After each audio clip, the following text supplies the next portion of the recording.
Ambalappuzha CPM area സമ്മേളനത്തിൽ കടുത്ത വിഭാഗീയത. ഏരിയ സെക്രട്ടറിയായി അമ്പലപ്പുഴയ്ക്ക് പുറത്തുള്ള രാഹുലിനെ തെരഞ്ഞെടുത്തു. ഏരിയ സെക്രട്ടറിയെ ചൊല്ലി ഭിന്നത രൂക്ഷമായതോടെയാണ് നടപടി. വിവരങ്ങളുമായി സുധീഷ് ഗോപാൽ ഒപ്പം ചേരുന്നു. സുധീഷ്, ഈ ഏരിയ സമ്മേളനത്തിൽ എന്തുകൊണ്ട് ജി സുധാകരൻ വന്നില്ല എന്ന് ചോദിച്ചപ്പോൾ അദ്ദേഹത്തെ ബുദ്ധിമുട്ടിക്കേണ്ടെന്ന് കരുതി എന്ന പരിഹാസ രൂപേണയുള്ള മറുപടിയാണ് ജില്ലാ സെക്രട്ടറി നൽകിയത്. ഏരിയ സെക്രട്ടറി ആക്കാൻ അകത്തു നിന്നൊരാളെ കൊണ്ടുവരാൻ പോലും കഴിയുന്നില്ല. അത്രയ്ക്ക് വിഭാഗീയതയാണ്.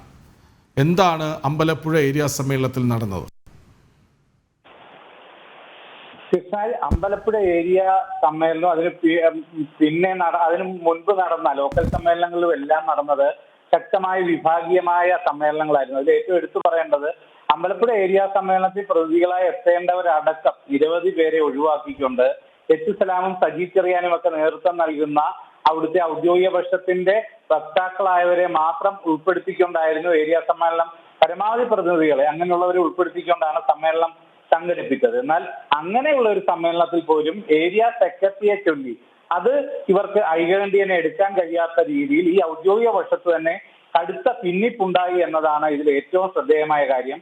അത്തരം ഒരു ഘട്ടം വന്നപ്പോഴാണ് ഏരിയ സെക്രട്ടറിയായി അമ്പലപ്പുഴ ഏരിയ സമ്മേളനത്തിൽ പ്രതികളോ ഇല്ലെങ്കിൽ ഏരിയ കമ്മിറ്റി അംഗങ്ങളായി പങ്കെടുത്തവരോ അല്ലാത്ത ഒരാളെ തെരഞ്ഞെടുക്കേണ്ട ഒരു സാഹചര്യം വരുന്നത്. ഇപ്പോൾ ആലപ്പുഴ ഏരിയ കമ്മിറ്റിയുടെ ആ പരിധിയിൽ പ്രദേശ പരിധിയിൽ വരുന്ന രാഹുൽ, അദ്ദേഹം കുതിരപ്പന്തിയിലാണ് ഇപ്പോൾ താമസം. ഇല്ലെങ്കിൽ മാരാരിക്കുളം ഏരിയ ഭാഗത്ത് ഉള്ള ആളാണ്. അവിടെ നിന്നും പ്രവർത്തിച്ചു വന്നിരുന്ന ആളാണ്. SFIയുടെ ഏരിയ സെക്രട്ടറി ഒക്കെ ആയിരുന്ന ആളാണ്.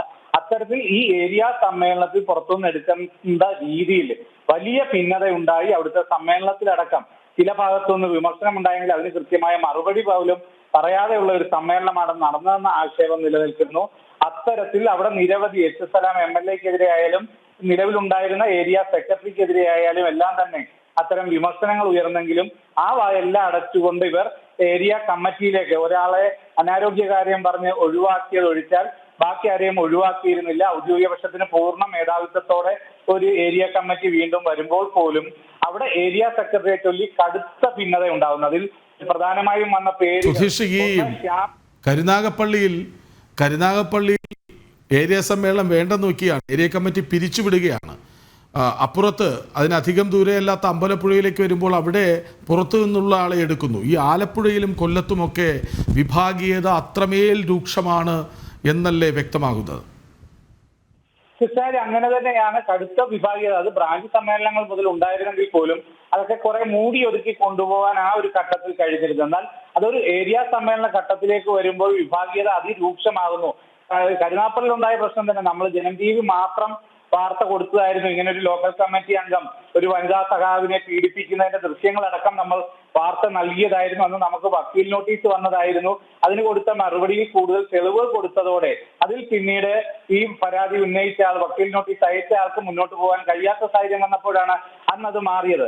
അന്ന് അതിനെ പിന്തുണച്ചവർ പോലും ഇന്ന് എതിരായി വരുന്ന ഒരു ഘട്ടം കടുത്ത ഭിന്നതയിലേക്ക് പോകുന്നു. കാര്യങ്ങൾ കൂടുതൽ പാർട്ടിയിൽ ഇത്തരം പ്രവർത്തനങ്ങൾ നടക്കുന്നു എന്ന് ബോധ്യപ്പെടുന്നു. എന്നാൽ സംസ്ഥാന നേതൃത്വവും ജില്ലാ നേതൃത്വവുമെല്ലാം ഇതിന് കുടപിടിക്കുന്ന സാഹചര്യം അത് തന്നെയാണ് അമ്പലപ്പുഴയിലും ഒക്കെ തന്നെ ഉണ്ടായിട്ടുള്ളത്.